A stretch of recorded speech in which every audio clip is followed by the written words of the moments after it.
नमस्कार सभी को भाई। तो लास्ट क्लास में हम लोगों ने वेव ऑप्टिक्स का लेक्चर नंबर 2 जो है वो स्टार्ट किया था और ख़त्म भी किया था मतलब। और वेव ऑप्टिक्स 2 में हम लोगों ने क्या क्या पढ़ लिया था। तो वेव ऑप्टिक्स 2 में हम लोगों ने पढ़ा कि जब लाइट इंटरफेरेंस करती है, मेन जो टॉपिक हमारा था वो इंटरफेरेंस था कि दो प्रकार का इंटरफेरेंस होता है, कंस्ट्रक्टिव इंटरफेरेंस होता है और एक डिस्ट्रक्टिव इंटरफेरेंस होता है। कंस्ट्रक्टिव इंटरफेरेंस में हम लोगों ने बात की थी कि यार ऐसा इंटरफेरेंस जहां पे जब इंटरफेरेंस हो, मतलब कि जब दो वेव एक दूसरे के ऊपर सुपर इम्पोज हो, तो सुपर इम्पोज होने के बाद उनकी जो वेवलेंथ है वो तो सेम रहे, फ्रीक्वेंसी है वो तो सेम रहे, लेकिन एम्पलीट्यूड बढ़ जाए। और डिस्ट्रक्टिव इंटरफेरेंस में क्या हुआ था कि जो एम्पलीट्यूड था वो कम हो रहा था। फिर वहीं पे हमने कोहेरेंट और इनकोहेरेंट सोर्सेस की बात की थी। लेकिन आज का जो टॉपिक हमारे पास रहेगा, आज का टॉपिक हमारे पास रहेगा बच्चों, वो मेनली रहेगा YDSC के ऊपर। मतलब हो सकता है कि आज की पूरी क्लास में हम सिर्फ क्या ही पढ़ पाए बच्चों, YDSC, क्योंकि YDSC एक बहुत वास्ट और एक बहुत ही बड़ा एक आप कह सकते हैं कि टॉपिक है। चल तो यहाँ पे हम लोग शुरू करते हैं यंग्स डबल स्लिट एक्सपेरिमेंट यानी कि YDSE। Young's double slit experiment यानी कि YDSE। अब यंग्स डबल स्लिट एक्सपेरिमेंट का एम क्या है, मतलब यंग्स डबल स्लिट एक्सपेरिमेंट क्यों किया जा रहा है, इसका एम क्या है। तो मेन एम है बच्चों इसका to show interference of light यानी कि वेव नेचर। देखो बहुत ही इंटरेस्टिंग बात ये थी कि जब दीवार पे हमने कहा कि लाइट के ऊपर अगर लाइट मारेंगे तो क्या होगा, तो आंसर है लाइट के ऊपर लाइट मारने से लाइट जो है वो और बढ़ जाएगी, या ऐसा भी हो सकता है कि लाइट के ऊपर लाइट मारने से डार्क हो जाए। ये भी तो बात हुई थी ना, लाइट के ऊपर लाइट मारने से लाइट बढ़ भी सकती है और लाइट के ऊपर लाइट मारने से डार्क भी आ सकता है। सेम सिचुएशन को यहाँ पे इस एक्सपेरिमेंट से हम एक्सप्लेन करेंगे। तो YDSC यानी कि यंग्स डबल स्लिट एक्सपेरिमेंट जब हम लोग कर रहे होंगे, अगर आपने पहले कभी नहीं किया है तो आपको शुरू में ना समझ में नहीं आ रहा होगा कि हम ये क्यों कर रहे हैं, ये कैसे हो रहा है, ये क्यों हो रहा है। लेकिन धीरे धीरे धीरे धीरे धीरे जब हम इसके डेरिवेशन को खत्म कर लेंगे, जब हम इसके ब्राइट और डार्क्स की पोजीशन को निकाल लेंगे एंड फाइनली जब हम लोग फ्रिंज विड्थ निकाल लेंगे, तब हमें समझ में आएगा कि ऐसा क्यों किया जा रहा है। मतलब शुरुआत का हिस्सा आपको ऐसा लगेगा कि ये क्यों हो रहा है, but at the end of the lecture जब ये खत्म हो जाएगा तो आप समझेंगे कि अच्छा हाँ, अब हमें समझ में आया कि YDSC क्यों किया जा रहा है, यंग जी ने ये एक्सपेरिमेंट क्यों किया और इससे क्या हासिल हुआ। ठीक है, इससे आपको एक और क्वेश्चन का आंसर मिलेगा कि क्या हमारे घरों में, हमारे कमरे में भी क्या इंटरफेरेंस हो रहा है, क्या लाइट एक दूसरे के ऊपर इंटरफेयर कर रही है, क्या हमारे घर में भी कंस्ट्रक्टिव और डिस्ट्रक्टिव इंटरफेरेंस बन रहा है। तो आंसर है यस, बट देख क्यों नहीं रहा। अगर हमारे घर में भी ऐसा हो रहा है कि light plus light is giving light और light plus light is giving dark, तो हमारे को दिख क्यों नहीं रहा। उसको देखने के लिए क्या कंडीशंस हमें मिलनी चाहिए, क्या कंडीशंस हमें फॉलो करनी चाहिए। तो एम है to show interference of light, यानी कि लाइट का आपको क्या शो करना है बच्चों, इंटरफेरेंस नेचर। अब वो कैसे शो करते हैं, लाइट का इंटरफेरेंस नेचर कैसे शो करते हैं। आओ सबसे पहले यहाँ पे हमें एक आप कह सकते हो डायग्राम या सेटअप जो है वो बनाना होगा। और यहाँ पे हम लोग एक सिंगल सोर्स यानी कि एस सोर्स लेंगे और इस एस सोर्स में यहाँ पे आप कह सकते हो कि हम एक, अगेन ये डायग्राम बनाया लाया जा सकता था, लेकिन ये हमारे पास आप कह सकते हैं कि ये इसका वेव फ्रंट है, ये इस सोर्स का वेव फ्रंट है। अब अगर आप याद करें तो मैं अगर इस वेव फ्रंट पे इस सोर्स को थोड़ा सा नीचे ले लेते हैं, ऐसा करते हैं। अब अगर मैं इस वेव फ्रंट पे, ये सोर्स है, अब अगर मैं इस वेव फ्रंट पे यहाँ पे बच्चों दो छेद कर देता हूँ, दो स्लिट्स बना देता हूँ, एक यहाँ बना दिया और एक यहाँ बना दी, ये दो मैंने क्या बना दिए, इसके अंदर स्लिट्स बना दी। इन स्लिट्स को हम लोग नाम दे रहे हैं S1 और इसको हम नाम दे रहे हैं S2। जैसा कि बात हुई थी, अगर ये वेव फ्रंट है तो ये दोनों स्लिट्स जो हैं वो नए सोर्स ऑफ लाइट की तरह बिहेव करेंगे, न्यू सोर्स ऑफ लाइट की तरह काम करेंगे। अब यहाँ पे क्या है, हम लोगों ने एक स्क्रीन रखी हुई है, ये हमारे पास एक स्क्रीन है, ठीक है जी, दिस इज स्क्रीन। होगा होगा क्या, यहां से इस सोर्स से लाइट निकलेगी और ये एक सोर्स बन जाएगा हमारे लिए, ये एक सोर्स बन जाएगा। तो यहाँ से भी लाइट फॉरवर्ड डायरेक्शन में जाएगी, यहाँ से भी लाइट फॉरवर्ड डायरेक्शन में जाएगी। और हम ऐसा अभी मान लेते हैं कि यहाँ पे लाइट फॉरवर्ड डायरेक्शन में जाने की वजह से हम ऐसा मान लेते हैं अभी कि यहाँ पे हमें ब्राइट डार्क फ्रिंजेस मिलेंगे। ऐसा अभी हम मान लेते हैं कि यहाँ पे क्या मिलेंगे, हमें ब्राइट डार्क फ्रिंजेस मिलेंगे। ठीक है बच्चों, अगर ऐसा है तो यहाँ से S1 से लाइट निकली। अच्छा, अब वो लाइट इंटरफेरेंस करेगी, इंटरफेरेंस मतलब एक दूसरे के ऊपर चढ़ेंगे, और यहाँ पे अलग अलग यहाँ से जो लाइट निकलेगी और यहाँ से जो लाइट निकलेगी वो कुछ इस प्रकार से निकलेगी। देखो ये एक सोर्स है, ये एक सोर्स है, यहाँ से भी लाइट निकली निकली निकली निकली ऐसे करके, और यहाँ से भी लाइट निकलेगी ऐसे करके ऐसे करके ऐसे करके ऐसे करके लाइट निकलेगी। अब ये जो लाइट है जब यहां से निकलेगी, यहां से निकलेगी, यहां से निकलेगी, तो अलग अलग जगह पे ये एक दूसरे के ऊपर इंटरफेरेंस शो करेंगे। अलग अलग जगह पे ये एक दूसरे के ऊपर चढ़ेगी, अलग अलग जगह पे ये इंटरफेरेंस शो करेगी, है ना। और अगर इसने अलग अलग जगह पे इंटरफेरेंस किया तो कहीं पे ब्राइट बन सकता है, कहीं पे डार्क, वो भी हम देख लेंगे। कहीं पे ब्राइट बनेगा, कहीं पे डार्क, कहीं पे ब्राइट बनेगा, कहीं पे डार्क। अब कहाँ ब्राइट बनेगा और कहाँ डार्क बनेगा ये तो बाद की बात है, ये तो हम बाद में देख पाएंगे कि कहाँ पे ब्राइट बनेगा कहाँ पे डार्क। लेकिन हाँ, ये बात भी आपको ध्यान में रखनी होगी कि यार कहीं पे भी ब्राइट बने कहीं पे डार्क बने, लेकिन एक पॉइंट तो कंसीडर करना होगा। और वो पॉइंट हम लोग ये पॉइंट यानी पी पॉइंट कंसीडर कर रहे हैं और मान के चल रहे हैं कि जो लाइट है वो यहाँ पे इंटरफेरेंस अभी कर रही है। अभी S1 से ये लाइट निकली P तक और S2 से ये लाइट निकली P तक, है ना। S1 से लाइट निकली P तक और S2 से लाइट निकली P तक। ये एक रेफरेंस लाइन यहाँ पे हम लोग ड्रॉ कर रहे हैं जो इसके एकदम सिधाई में यानी कि स्ट्रेट में। ये जो दोनों के दोनों स्लिट्स हमने लिए हुए हैं, इन दोनों स्लिट्स के बीच में एक डिस्टेंस है विच इज स्मॉल d।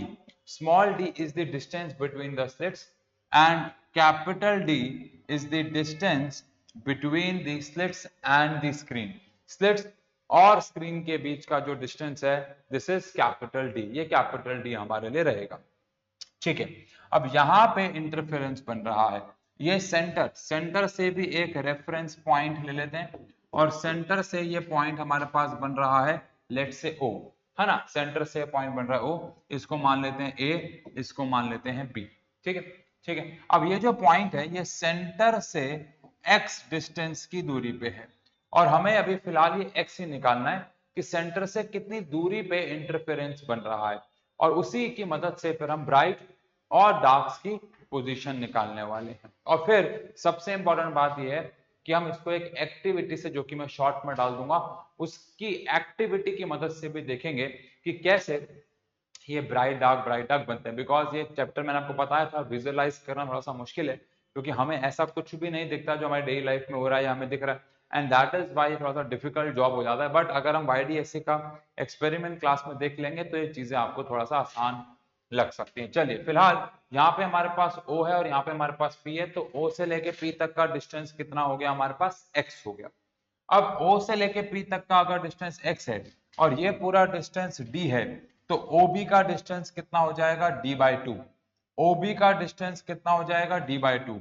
तो यहां से लेके यहां तक यानी P से लेके B, अगर मैं बोलूं ये PB कितना बराबर है, ये यहां से लेके यहां तक x है और PB जो है वो कितना होगा, तो ये अगर पूरा x है और ये d है तो इतना हिस्सा हो गया d/2। तो PB क्या हो जाएगा हमारे पास, x माइनस d/2। ये PB क्या हो जाएगा हमारे पास, यहां से लेके यहां तक x माइनस d/2। ऐसे ही P से लेके A तक क्या हो जाएगा, जिसको हम PA तो बोलेंगे, लेकिन P से लेके A तक क्या होगा, तो आंसर है यहां से लेके यहां तक x है और ये हिस्सा d/2 है, तो ये क्या आ जाएगा, x प्लस d/2। ये आ जाएगा हमारे पास x प्लस d/2। ठीक है जी, तो ये हमारा खेल है। अब यहाँ पे एक डेरिवेशन इन्वॉल्व होती है, छोटी सी तो नहीं, बड़ी सी। उस डेरिवेशन में क्या होता है, हम पहले S2PA में पाइथागोरस थ्योरम लगाते हैं, फिर S1PB में पाइथागोरस थ्योरम लगाते हैं। एक बार हम इसमें पाइथागोरस थ्योरम लगाते हैं, एक बार हम लोग इसमें पाइथागोरस थ्योरम लगाते हैं। ठीक है जी, जो कि यहाँ पे अभी हम लगाएंगे, लेकिन मैं थोड़ा सा शॉर्ट में काम करूंगा। ठीक है ना। अब आप मुझे बताओ, अगर मैं S2PA में पाइथागोरस थ्योरम लगाता हूं तो इन ट्राइंगल S2PA अगर मैं इसमें पाइथागोरस थ्योरम लगाता हूं, S2PA में पाइथागोरस लगाता हूं, तो S2P इसका स्क्वायर जो है ये बराबर हो जाएगा S2A के स्क्वायर के, प्लस ये हो जाएगा AP के स्क्वायर। अब S2P क्या है पता नहीं, लेकिन जो S2A है वो तो D है, और प्लस AP अभी हमने बताया x प्लस D/2 है, इसका होल स्क्वायर। इसको हम लोग मान लेंगे first equation. Similarly in triangle कौन सा वाला, S1BP की अगर बात करें तो S1P का स्क्वायर इज BP का स्क्वायर प्लस S1P का स्क्वायर। अब अगेन S1P का square is equal to BP। अब BP क्या है, BP हमारे लिए है x माइनस D/2,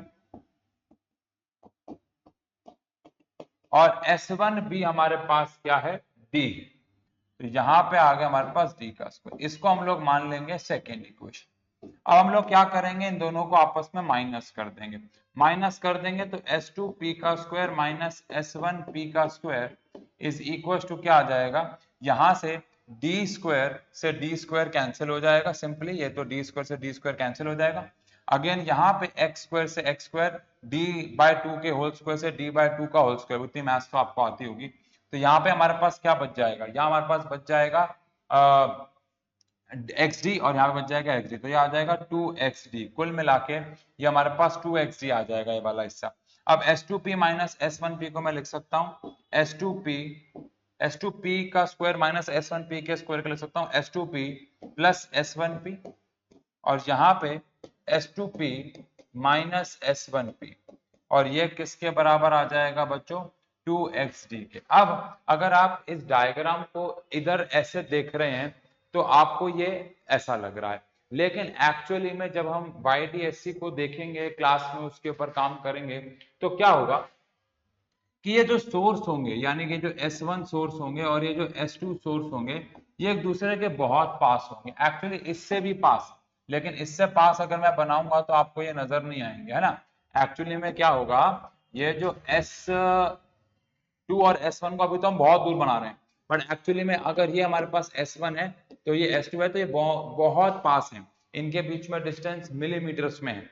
और जो स्क्रीन हमारी रहेगी, ये तो बोर्ड खत्म हो गया, लेकिन इससे भी दूर जब हम ये क्लास में करेंगे तो आपको, क्लास मतलब जब हम उसको शॉर्ट में करेंगे तो मैं आपको दिखाऊंगा कि दोनों स्लिट्स एक दूसरे के बहुत ज्यादा पास होंगे, इतना पास कि उनमें मिलीमीटर का ही गैप रहेगा, और जो स्क्रीन हमारी रहेगी वो इस पूरे कमरे के लेंथ के बराबर होगी। ये पूरा कमरा अप्रोक्सीमेटली 3 मीटर 4 मीटर लंबा है, तो इस 3 मीटर 4 मीटर लंबे कमरे के चौड़ाई के वो बराबर जो है वो बच्चों रहेगा। और इन दैट केस आप ऐसा कह सकते हो कि अगर S1P S2P ये दोनों एक दूसरे के लगभग बराबर हैं। क्यों बराबर है, आप इमेजिन करो, यहाँ पे हमारे पास S1 है, यहाँ पे हमारे पास S2 है, और थोड़ी देर के लिए मान लेते चलो ये हमारे पास P है, तो S1 से लेके P और S2 से लेके P, ये दोनों की जो लंबाई होगी वो लगभग एक दूसरे के बराबर रहेगी, ये बात आप समझ रहे हैं। तो अगर ऐसा है, अच्छा लगभग बराबर रहेगी लेकिन उनमें डिफरेंस भी होगा। अब अगर ये लगभग बराबर है, किसके बराबर है, कैसा कह दूं, S1P और S2P बहुत दूर हैं, तो ये लगभग किसके बराबर ही है बच्चों, D के बराबर ही है, ठीक है ना। तो एज S1P अप्रोक्सीमेटली बराबर है S2P के, और ये दोनों अप्रोक्सीमेटली बराबर है D के। S1P और S2P ये दोनों लगभग किसके बराबर हैं बच्चों, D के बराबर है, क्योंकि ये डिस्टेंस बहुत दूर है। और अगर ऐसा है तो S1P प्लस S2P को तो मैं 2D लिख सकता हूं। अब आप सोच रहे हो कि अगर S2P और S1P लगभग एक दूसरे के बराबर हैं तो इनको माइनस करके 0 लिख दो, बट बच्चों अगर हमने इनको माइनस करके 0 लिख दिया तो फिर सब कुछ 0 हो जाएगा, फिर हम पढ़ाई किस चीज की करेंगे, नहीं कर पाएंगे, तो इसको हम 0 नहीं करेंगे।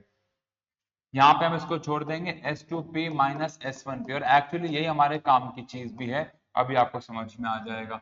और यहाँ पे हमारे पास आ गया 2xd, अब ये आ गया S2P माइनस S1P और इज इक्वल टू में क्या आ गया 2xd अपॉन में 2d, 2 से 2 कैंसिल हो गया, तो S2p minus S1p is equal to क्या आ गया, x d by D.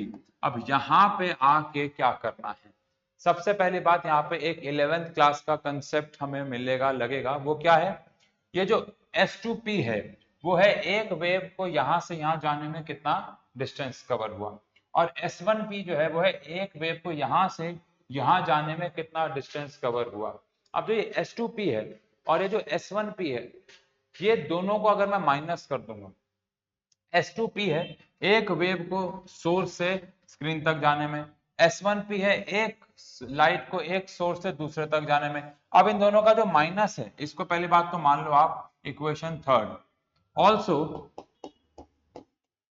S2p minus S1p जो है ये किसके बराबर भी है बच्चों, तो आंसर ये पाथ डिफरेंस के बराबर भी है।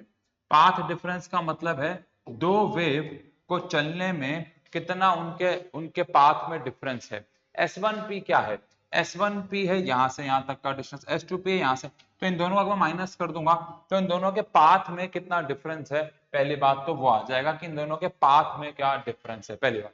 दूसरी बात, S2p माइनस S1p अगर पाथ डिफरेंस है और S2p माइनस S1p अगर x d बाई डी भी है, तो क्या ऐसा कह दें कि जो पाथ डिफरेंस है, जो पाथ डिफरेंस है वो x d बाई डी के बराबर हो जाएगा, जो पाथ डिफरेंस है वो x d बाई डी के बराबर हो जाएगा। लेकिन इससे क्या हासिल होगा, आओ बच्चों अब यहाँ पे आपको 11th क्लास याद करनी होगी कि ऑल्सो जो पाथ डिफरेंस होता है वो बराबर होता है n लेमडा के लिए। 11th क्लास में हम लोगों ने पढ़ा था स्पेक्ट्रम, जब हम पढ़ रहे थे स्ट्रक्चर ऑफ एटम, चैप्टर का नाम था नील्स बोर जी का मॉडल चल रहा था, कि अगर हमें कंस्ट्रक्टिव इंटरफेरेंस यानी कि ब्राइट निकालना है तो उसके लिए पाथ डिफरेंस कितना हो जाता है, n लेमडा यानी कि वेवलेंथ का मल्टीपल, और पाथ डिफरेंस हमारे पास x d बाई डी भी आया है, तो x d by D is equal to किसके बराबर हो गया, n लेमडा के।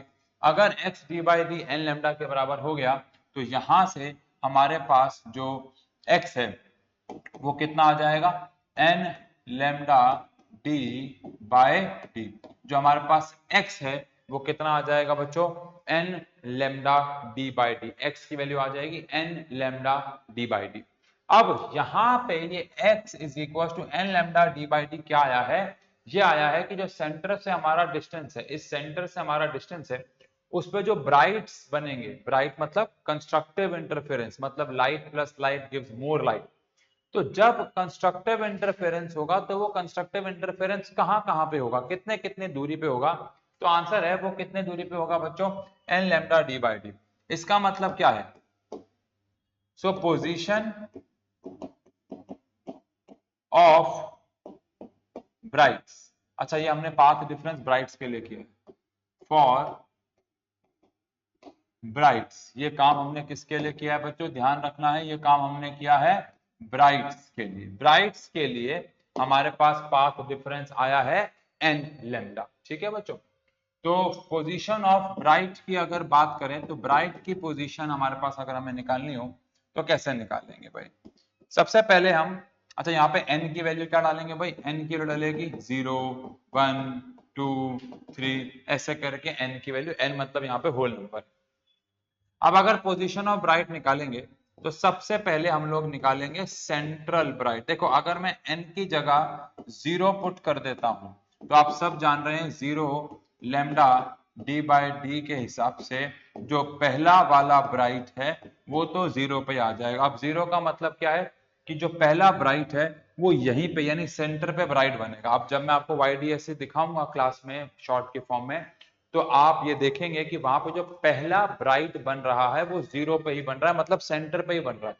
इसको पहला ब्राइट नहीं कहते, इसको सेंट्रल ब्राइट बोलते हैं क्योंकि ये सेंटर पे बन रहा होता है, तो इसको हम बोलेंगे सेंट्रल ब्राइट, ठीक है ना, पहली बात तो। अच्छा अगला ब्राइट कहाँ बनेगा, जिसको हम x1 कह देते हैं, तो n की जगह 1 डालना होगा, सॉरी, तो 1 लेमडा d बाय डी आ जाएगा। इस हिसाब से x जो हमारे पास आ जाएगा वो आ जाएगा लेमडा d बाय डी। ये हमारे पास फर्स्ट ब्राइट बेसिकली आ गया, ये आप कह सकते हो कि हमारे पास क्या आ गया है, फर्स्ट ब्राइट, पहला ब्राइट। इसके बाद अगर बात करें सेकेंड ब्राइट की, सेकेंड ब्राइट हमें कहाँ मिलेगा बच्चों, तो सेकेंड ब्राइट जिसको हम x2 कह रहे हैं, वहां पे आपको n की जगह क्या डाल देना है 2, तो 2 लैम्डा डी बाई डी मिल जाएगा, ऐसे चलता रहेगा। तो क्या ऐसा कह दें कि पोजीशन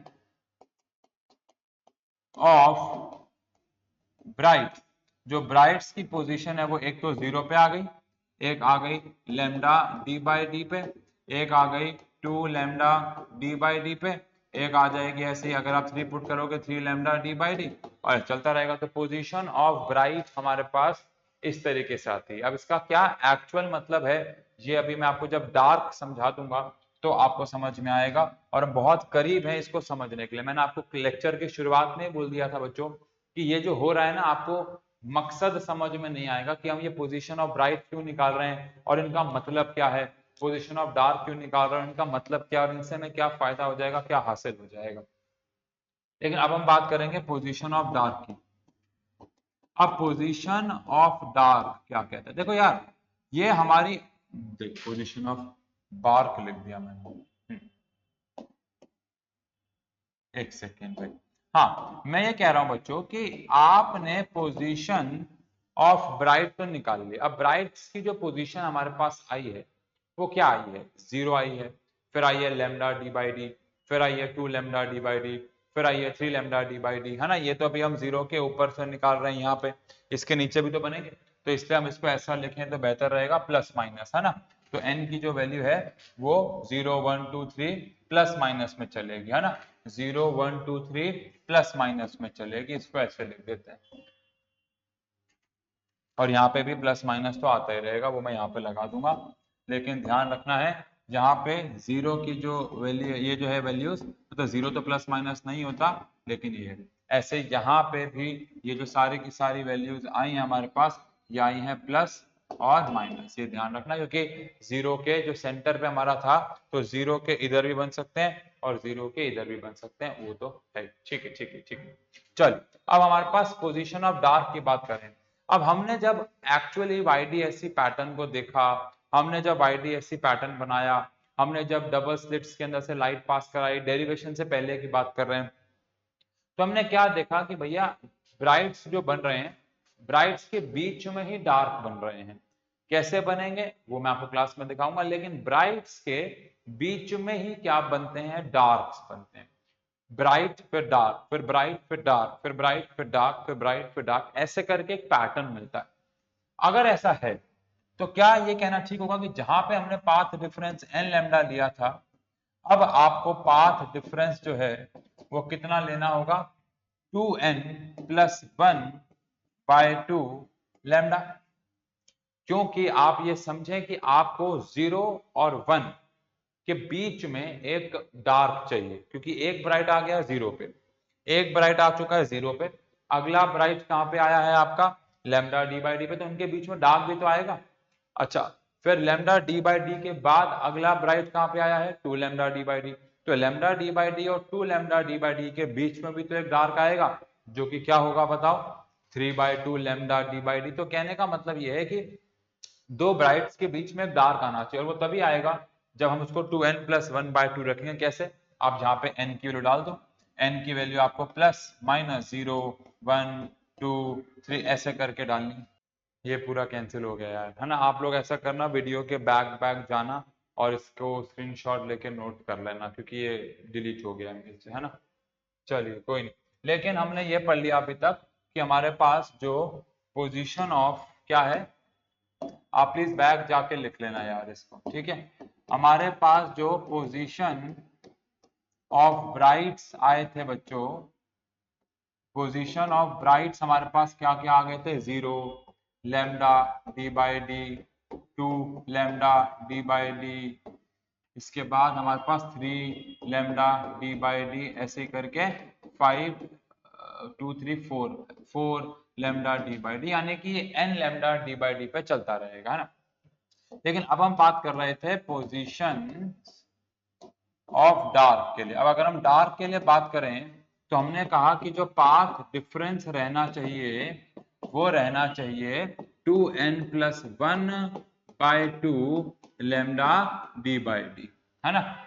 ऐसा क्यों? क्योंकि मैंने आपको बताया कि एक ब्राइट और दूसरे ब्राइट के बीच में हमें क्या मिलेगा, एक डार्क मिलेगा, और वो तब मिलेगा जब ये फॉर्मूला होगा। अगर आपको भी समझ में नहीं आया तो अभी मैं पोजीशन ऑफ ब्राइट डार्क यहाँ पे निकाल रहा हूँ, आप समझ जाएंगे। अभी मैं यहाँ पे पोजीशन ऑफ ब्राइट और डार्क निकाल रहा हूँ तो आप वो समझ जाएंगे, है ना। अब 2 3 4 ऐसे चलेगा, है ना। क्यों भाई, आओ देखते हैं कैसे चलेगा ये। तो अगर मैं यहाँ पे बात करूं कि भाई मुझे चाहिए फर्स्ट ब्राइट डार्क, तो फर्स्ट डार्क मुझे कैसे मिलेगा, एन की जगह मैं 0 पुट कर दूंगा। तो फर्स्ट डार्क मुझे एन की जगह, क्योंकि सेंटर पे तो यहाँ पे सेंट्रल डार्क कुछ नहीं होता है, सेंटर पे तो डार्क मिल ही नहीं सकता आपको। क्यों नहीं मिल सकता? क्योंकि सेंटर पे तो ब्राइट है। तो यहाँ पे अगर मैं इसकी वैल्यू पुट कर देता हूँ बच्चों, तो एन की जगह मेरे पास क्या आ जाएगा, 0 अगर मैं पुट करता हूँ तो +1/2 लैम्डा डी बाई डी आ जाएगा। और अगर मैं इसको सॉल्व करता हूं तो ये कितना आ जाएगा, लैम्डा डी बाय 2d।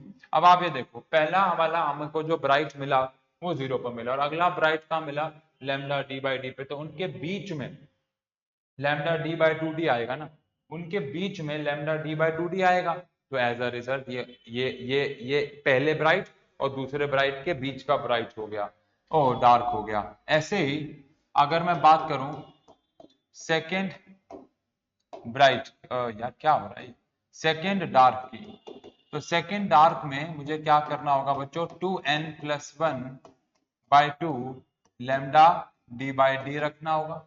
अब 2n+1/2 lambda D by D के हिसाब से अगर मैं n की वैल्यू को पुट करता हूँ 1, तो ये आ जाएगा 1, और ये आ जाएगा 2+1 3/2 लैम्डा डी बाई डी। अब आप अगर ध्यान से देखो तो यहाँ पे हमारे पास क्या हो रहा है, हमने क्या निकाला, पहला वाला ब्राइट जो कि 0 पे आया, उसके बाद अगला वाला bright lambda D by D, तो उनके बीच में एक डार्क आना चाहिए जो कि ये रहा लैम्डा डी बाई 2d, यानी कि half lambda D by D. अब लैम्डा डी बाई डी के बाद 2 लैम्डा डी बाई डी है, उनके बीच में एक डार्क आना चाहिए जो कि अगर ये 1 और ये 2 है तो इसके बीच में 1.5 यानी कि 1.5 यानी कि 3/2 आना चाहिए, तो ये रहा। ऐसे ही अगर हम थर्ड डार्क की बात करें तो यहाँ पे हमें वैल्यू पुट करनी होगी 2, तो 2 2 4 4+1 5 5/2 लैम्डा डी बाई डी, और ऐसे ही चलता रहेगा। तो इसका मतलब ये हो गया, ओवरऑल अगर बात करें तो पोजीशन ऑफ डार्क हमारे पास आ गया, एक तो आ गया half lambda D by D, एक आ गया 3/2 लैम्डा डी बाई डी, एक आ गया 5/2 लैम्डा डी बाई डी। मतलब कि कहने का मतलब है कि ये इस तरीके से जो है half lambda D by D, 3/2 lambda D by D, 5/2 lambda D by D, इस तरीके से डार्क की पोजीशन आएगी। अब सबसे इंपॉर्टेंट बात, यानी ये जो पूरा लेक्चर है, ये जो हमने पूरा का पूरा YDSC का काम किया, अगर हम दोबारा से समझ, अच्छा मैं तो हटा ही दिया, लेकिन अगर हम समझें कि हमने क्या किया, हमने कहा कि क्या पोजीशन, सबसे पहले तो हमने दो स्टेट्स बनाए एक ही स्टेट से, क्योंकि हमें कोहेरेंट सोर्सेस चाहिए थे। क्यों चाहिए थे? क्योंकि यार अगर वेवलेंथ फेज अलग अलग हुआ तो कभी ब्राइट नहीं बन पाएगा, कभी डार्क नहीं बन पाएगा। हम चाह रहे हैं जहां पे ब्राइट बने वहीं पे ब्राइट रहे, जहां पे डार्क बने वहीं पे डार्क रहे, और ऐसा करने के लिए हमें जो फेज डिफरेंस होगा वो सेम चाहिए होगा, और फेज डिफरेंस दो कोहेरेंट सोर्सेस का सेम रहता है, पहली बात। दूसरी बात, पोजीशन दो स्टेट से जो लाइट निकली तो वहां पे हमारे पास उनका इंटरफेरेंस हुआ, और पोजीशन ऑफ ब्राइट और डार्क हमने निकाला, और पोजीशन ऑफ ब्राइट और डार्क हमें किस तरीके से मिला ये समझना सबसे इंपॉर्टेंट है। यानी आज की पूरी क्लास एक तरफ, और जो अब हम यहाँ कर रहे हैं वो बात एक तरफ है, पूरी क्लास एक तरफ है, और जो यहाँ पे हम लोग कर रहे हैं वो बेटा एक तरफ है, ये बात ध्यान रखना है, ठीक है जी। तो यहाँ पे हम लोग अब इंटेंसिटी डिस्ट्रीब्यूशन ग्राफ बना रहे हैं। अब ये इंटेंसिटी डिस्ट्रीब्यूशन ग्राफ क्या होता है, ये हमारे पास 0 है, और मतलब कि सेंटर है कह लूं। अब सेंटर पे तो बनेगा, ये इंटेंसिटी है, इंटेंसिटी ब्राइट की सबसे ज्यादा होती है ना, तो सेंटर पे क्या बनेगा, सबसे पहले तो हमारे पास ब्राइट, फिर क्या बनेगा एक डार्क, फिर क्या बनेगा एक ब्राइट, फिर क्या बनेगा एक डार्क, फिर क्या बनेगा एक ब्राइट, फिर क्या बनेगा एक डार्क, फिर क्या बनेगा एक ब्राइट, ऐसे चलता रहेगा। ऐसे यहाँ पे भी होगा, ये डार्क बना, ये ब्राइट बना, ये डार्क बना, ये ब्राइट बना, ये डार्क बना, ऐसे करके चलता रहेगा। अब हमें यहाँ पे इसकी पोजीशंस लिखनी है। जैसे ये फर्स्ट डार्क है, डार्क कैसे है, क्योंकि ये जो ग्राफ है ये ग्राफ रिप्रेजेंट कर रहा है इंटेंसिटी को। तो यहाँ पे इंटेंसिटी 0 है, यहाँ पे इंटेंसिटी 0 है, यहाँ पे इंटेंसिटी 0 है, यहाँ पे भी 0 है, 0 है, 0। तो अगर इंटेंसिटी 0 है तो वो डार्क हो गया, लेकिन यहाँ पे इंटेंसिटी मैक्सिमम है, ये हमारे पास मैक्सिमम इंटेंसिटी है, ये हमारे पास मैक्सिमम इंटेंसिटी है, ये हमारे पास मैक्सिमम इंटेंसिटी है। और अगर मैक्सिमम इंटेंसिटी है तो मैक्सिमम इंटेंसिटी को हम लोग क्या बोलेंगे बच्चों? ब्राइट। तो ये पहला हमारे पास डार्क है, ये दूसरा डार्क है, तीसरा डार्क है। इधर भी बात करें तो ये पहला डार्क है, दूसरा डार्क है, ये तीसरा। 0 के इधर भी होंगे, 0 के इधर। लेकिन ये हमारे पास कौन सा ब्राइट है? फर्स्ट। ये हमारे पास कौन सा ब्राइट है? सेकंड। और ये हमारे पास कौन सा ब्राइट है? थर्ड। ऐसे ये हमारे पास फर्स्ट ब्राइट, ये हमारे पास सेकंड ब्राइट, और यहीं पे कहीं पे थर्ड ब्राइट हमें मिल जाएगा, है ना। अच्छा, अब एक बात बताओ, इनकी पोजीशंस हमें निकालनी है। और सबसे इंपॉर्टेंट बात ये है जो हम आज ही समझ जाएंगे कि अगर मैं दो सोर्स लेता हूं लाइट के, और दोनों लाइट के सोर्सेस को मैं दीवार पे मारता हूं, तो मुझे घर के अंदर ये YDSC यानी कि ये जो पैटर्न है ब्राइट और डार्क का, ये क्यों नहीं दिख रहा है? ये मुझे स्लिट्स से लाइट जब निकली, मैं अपने घर में 2 स्लिट्स ले सकता हूँ, उनसे लाइट निकाल के दीवार पे मार सकता हूँ, तो मुझे ये पैटर्न ब्राइट डार्क पैटर्न क्यों नहीं दिख रहा है? उसका क्या कारण है? वो सबसे इंपॉर्टेंट है, और वो समझ में आएगा जब हम फ्रिंज विड्थ पढ़ लेंगे। लेकिन यहाँ पे सबसे पहले हमारे पास ये डार्क आ गया पहला, इसकी पोजीशन क्या आई थी? Lambda d/2d। ये सेकंड वाले डार्क की पोजीशन क्या आई थी? 3/2 लैम्डा d/d। और अगले वाले की क्या आई थी बच्चों? 5/2 लैम्डा d/d। ऐसे इधर वालों की बात करें तो माइनस में आ जाएगा, minus lambda d/2d minus 3/2 lambda d/d, और ऐसे माइनस 5/2 लैम्डा क्या बच्चों? d/d। अब यहीं पे डार्क्स की तो पोजीशन हमने लिख दी। अब ब्राइट्स की पोजीशन की बात करें तो ये तो सेंट्रल ब्राइट हो गया, this is the central bright. ये तो हमारे पास हो गया सेंट्रल ब्राइट। लेकिन ये क्या है? ये हमारे पास है सेकेंडरी ब्राइट या अगले ब्राइट, जो कि पहला ब्राइट का मिला लैम्डा d/d मिलना ही चाहिए, क्योंकि भाई एक ब्राइट है दूसरा ब्राइट है, उसके बीच में डार्क आएगा। ये हमने पोजीशन ऑफ डार्क और पोजीशन ऑफ ब्राइट से तो सीख के लिया है, ठीक है। इसके बाद अगला कहाँ आएगा? तो आंसर है ये 1 है, तो उसके बाद 2 पे आएगा, 2 लैम्डा d/d, और उसके बीच में डार्क आ गया। ऐसे यहाँ ये कितने पे आएगा? 3 लैम्डा d/d पे आ जाएगा। इधर सेम चलेगा, ये हमारे पास क्या आ जाएगा? 2 लैम्डा d/d, ये आ जाएगा माइनस 3 लैम्डा d/d। तो इस तरीके से हम ये देख सकते हैं कि ब्राइट डार्क की पोजीशन क्या आएगी। आप समझ रहे हो ना? ये ऐसे बना रखा है हमने, मतलब ये हमने ऐसे बनाया था, इसको समझो। ये हमारा वो स्क्रीन था, स्क्रीन, और स्क्रीन पे ये इंटेंसिटी ऐसे ऐसे ऐसे ऐसे ऐसे ऐसे ऐसे ऐसे चलेगी। वो तो हमने यहाँ पे ऐसे दिखा दिया ना आपको, ताकि आप उसको बड़े स्केल पे समझ पाओ। लेकिन आपको ध्यान रखना है इंटेंसिटी ऐसे, ये सेंटर पे था, ये सेकेंडरी थे, तो उस हिसाब से काम चल रहा है बच्चों, ठीक है। अब ये सब हमने करके क्या हासिल कर लिया? सबसे पहले, इससे पहले एक सवाल है कि ये जो YDSC पैटर्न्स हमारे सामने बन रहे हैं, ये जो ब्राइट डार्क हमारे सामने बन रहे हैं, ये हमें डेली लाइफ में क्यों नहीं दिखते? ये हमारे रोजमर्रा के जीवन में हमें ये ब्राइट डार्क पैटर्न्स क्यों नहीं दिखते हैं? ठीक है जी। उसके लिए हम लोग यहाँ पे निकालेंगे एक टॉपिक, वो है फ्रिंज विड्थ। और एक्चुअली इसी के लिए हमने इतनी सारी तिगड़मबाजी की है बच्चों, इसी के लिए हमने इतनी सारी मेहनत की है, इसको बोलते हैं फ्रिंज विड्थ। पहली बात तो ये जो हमारे पास ब्राइट डार्क बने हैं, इन्हें फ्रिंजेस कहा जाता है। क्या कहा जाता है? फ्रिंजेस। जैसे ब्राइट वालों को कह दिया जाता है ब्राइट फ्रिंजेस, और डार्क वालों को कह दिया जाता है डार्क फ्रिंजेस। इन्हें मतलब कि फ्रिंजेस नाम दे दिया जाता है, ब्राइट वालों को ब्राइट फ्रिंजेस, डार्क वालों को डार्क फ्रिंजेस। अब आप मुझे बताओ, हम अपने डेली लाइफ में इन फ्रिंजेस को क्यों नहीं देख पाते हैं? क्या कारण है कि इन फ्रिंजेस को हम नहीं देख पाते हैं? तो उसका कारण ये है कि जो दो ब्राइट्स हैं या जो दो डार्क्स हैं, वो एक दूसरे के इतने ज्यादा पास हैं, इतने ज्यादा पास हैं कि हमारी आंखें उनको डिफरेंशिएट करके नहीं देख सकती। आप सबको पता है हमारी आंखों की एक रिजॉल्विंग पावर है, वो दो चीजों को अलग अलग तब देख सकती हैं जब वो दोनों चीजें एक सर्टेन रिजॉल्विंग पावर या एक सर्टेन गैप पे हो, ठीक है ना। अब अगर वो गैप, या अगर मैं आपको बोलूं कि बहुत दूर, जैसे कि फॉर एन एग्जांपल ये मेरे पास यहाँ पे एक पेज पड़ा हुआ है ना, अब मैं आपको बोलूं कि पहली बात तो शायद कुछ दिख ही नहीं रहा होगा क्योंकि ये शायद व्हाइट व्हाइट दिख रहा होगा आपको, लेकिन अगर कुछ ब्लैक ब्लैक भी दिख रहा है, जैसे कि अगर मैं आपको ये बोलूं कि मेरे ये जो मेरी घड़ी है, ये मेरी घड़ी पे क्या लिखा हुआ है, ये घड़ी कौन सी कंपनी की है, तो आप शायद नहीं पढ़ पाएंगे, हालांकि घड़ी आपको दिख रही है। बिल्कुल ऐसे ही अगर हम लोग बात करें कि अगर फॉर एन एग्जांपल मैं आपको बोलूं कि आप दो सोर्सेज लो, उनसे लाइट दीवार पे मारो और आपको वो लाइट दिखे, तो आप कहोगे कि नहीं दिख रही, आपको मतलब लाइट तो दिख रही है लेकिन ऐसे नहीं दिख रहा कि bright dark bright dark bright dark ऐसे फ्रिंजेस बन रहे, क्यों नहीं दिख रहे? क्योंकि वो फ्रिंजेस एक दूसरे के इतने ज्यादा क्लोज हैं, इतने ज्यादा पास हैं कि आपको वो आपकी ह्यूमन आई उसको डिफरेंशिएट नहीं कर पा रही है। तो अब आप मुझे बताओ, अगर आपको ब्राइट डार्क देखना है, अगर आपको ये पोजीशनिंग देखनी है, तो आपको इन ब्राइट और डार्क्स के बीच के डिस्टेंस को इंक्रीज करना होगा। उसको इंक्रीज करने से पहले उस उनके बीच के डिस्टेंस का फॉर्मूला आपको पता होना चाहिए। जब तक फॉर्मूला ही नहीं पता तो आप कैसे पता लगा पाओगे कैसे उसे बढ़ाएं? तो सबसे पहले निकालते हैं कि दो ब्राइट और दो डार्क्स के बीच का डिस्टेंस कितना, और उसी को बेटा फ्रिंज विड्थ बोलते हैं। फ्रिंज विड्थ क्या होता है? डिस्टेंस